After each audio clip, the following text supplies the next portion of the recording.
This one, mind-reading technology might soon come from the realm of science fiction now to fact. We're talking about Elon Musk's latest side project. Maybe it's his side hustle, his startup Neuralink. Well, it sounds like science fiction, but tonight Elon Musk says he plans to make it a reality. He's creating a brain implant that merges our brains with artificial intelligence. Now talking up a brain implant technology that they just put this chip, I guess, into your skull. And then you just, I don't know what good it does, but it's there, and then it follows you and tracks you. So this way my wife could keep track of my Dunkin' Donuts visits and all the rest. I don't know where this goes. And Elon Musk hopes to have the brain implant inside a patient's head by late next year. Musk could position this as a way of potentially treating cognitive degenerative diseases. Right. But if you actually go back and look at other technologies, like, for example, gene editing, that started off as a way to help with therapies and medical usage, but has now sort of turned into something more onerous, and you sort of worry this goes in a similar direction. And I've said a lot about AI over the years, but I think even in a benign AI scenario, we will be left behind. And hopefully it is a benign scenario, but I think with a high bandwidth brain-machine interface, I think we can actually go along for the ride. And we can effectively have the option of merging with AI. I think this is extremely important. Musk, well, hold on, No, hang on, kidding. because he wants to do trials literally, I think, within the next year. Musk says the company is planning to equip its first human patient with that technology by the end of next year. What? The threads are very tiny, and there's a lot of them. Elon Musk is once again making headlines and giving hope to those like Terry Little. If it would change her life, I would absolutely welcome it. Terry, Tesla CEO, says the startup he founded, Neuralink, is developing a device with threads as small as a neuron that could repair motor function or provide a memory boost to cancer patients, quadriplegics, and stroke victims, just to name a few. This, I think, has a very good purpose, which is to cure important diseases, and ultimately to help secure humanity's future. He can do it. He's a genius. Russ Hancock, the CEO of joint venture Silicon Valley, believes if anyone can merge human beings with artificial intelligence, it's Elon Musk himself. This is a guy that has changed the world as we know it with an electric car that actually works. This is a guy that's boring tunnels through the earth. This is a guy that's trying to put people on Mars. Now he's trying to get inside your brain. It's one thing to bore holes into the ground, which is what he does with Boring Company, now potentially looking for volunteers to bore tiny little holes into their skulls. How far are they from potentially getting the approval to do that? Well, you know, they're claiming that they would like to start human trials next year. I mean, the first batch of people that do this are not going to be typical consumers. It's going to be people who've been paralyzed and really have no other options. And so, you know, according to Neuralink, they want to start these trials near the end of next year. Now, the problem is having a general understanding of something that's so technical and complex is not enough to protect yourself. But what's really changed most dramatically from the world of 2013 to the world of today is everybody is aware that Facebook is up to no good, that Google is up to no good, that all of these companies are really trying to shape and influence not just our societies, but our lives, our buying habits, every kind of general behavior that we have in a deeply targeted and personal way. And it's technology that is enabling this and making it all possible for the first time. Now again, that hasn't solved the problem, but the first step to solving any problem is we have to create a shared sense of understanding. We need a common set of facts, and today we have that. 1 year ago, Tucker spoke to Gordon Chang about this system. Watch.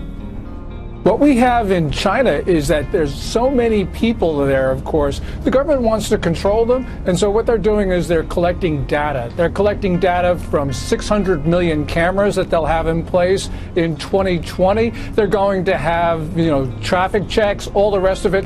This is being rolled out, and it's being rolled out very quickly. So, for instance, you've got people who are not allowed to board planes and trains because their social credit score is far too low. I'm not kidding. For example, if you have frivolous spending, that'll work against you in China. Smoking in a smoke-free zone, that'll cost you points. Is that the society you want to live in? guess what? It's coming to America, courtesy of Silicon Valley. Brett Larson says it's true, and he is on Fox News Headlines 24/7. Brett, that's scary stuff in China. It started in 2014. They're rolling it out now. Yes. What do you mean it's heading here? It's heading here, and it's kind of already here. And when you think about it, we share a lot of personal information on Facebook. We share when we're out with our friends. We might share when we're out having drinks with our friends. Maybe we're on the beach. Maybe we're having a fun vacation. A traffic light with facial recognition. Cross on red, face a public shaming. And lose social credit points. In some Chinese cities, it's already a reality. Even those who sort their trash incorrectly have to reckon with point deductions in some places, as well as the penalties for low scores, like losing the right to ride the fast train. The point system is scheduled for full implementation across China by the end of 2020. Well, last week, technology company Apple was forced to apologise after it emerged that external contractors had listened to thousands of snippets of conversations between Apple users and Siri, Apple's voice-activated assistant. Now, it might have been a headline that some of you missed, but it was a headline that didn't surprise me at all. I worked for communications ministers, two of them, one in the Howard years and one afterwards, and Apple says that listening was in fact research, and they undertook it to improve Siri's responses to human requests. But from a company that prides itself on user privacy, it was a particularly embarrassing revelation. Of course, so much data is being harvested by technology companies in today's modern connected age that I doubt many people have a true handle on what's being collected about them. I think, Peter, the big development is the machines not only can identify people, cameras can not only identify people, like up to 15 people in one scene, but they can also work out what you're doing. So in places like China, for example, which I suppose is this dystopian example of what we don't want to have happening, they're using it for jaywalking. There was one city that was in a report I read last year where they had a big monitor up at the intersection, and if anyone jaywalked or went walked through the don't walk period, they would be shamed on this big TV, and it was the actual computer attached to the cameras that was making those choices. Now, this can cause mistakes, and in that case it did. But the other point is that local governments kind of adopt their own systems with this, and they're starting to in the Northern Territory and Queensland. Stadiums in Queensland are installing cameras with AI capability. It's being looked at in Perth as well. And you've got everyone collecting data and analysing it, and maybe under the radar swapping it with each other, and that becomes a really big issue in terms of any vestige of privacy. The biggest mistake that I see artificial intelligence researchers making is assuming that they're intelligent. Yeah, they're not compared to AI. And so a lot of them cannot imagine something smarter than themselves, but AI will be vastly smarter, vastly. So what do you do with a situation like that? What do you do with a situation like that? I'm not sure, I hope they're nice. I mean, I have obviously some, I think in a situation where the old saying, if you can't beat them, join them. That's what Neuralink is about. Is like, can we go along for the ride with AI?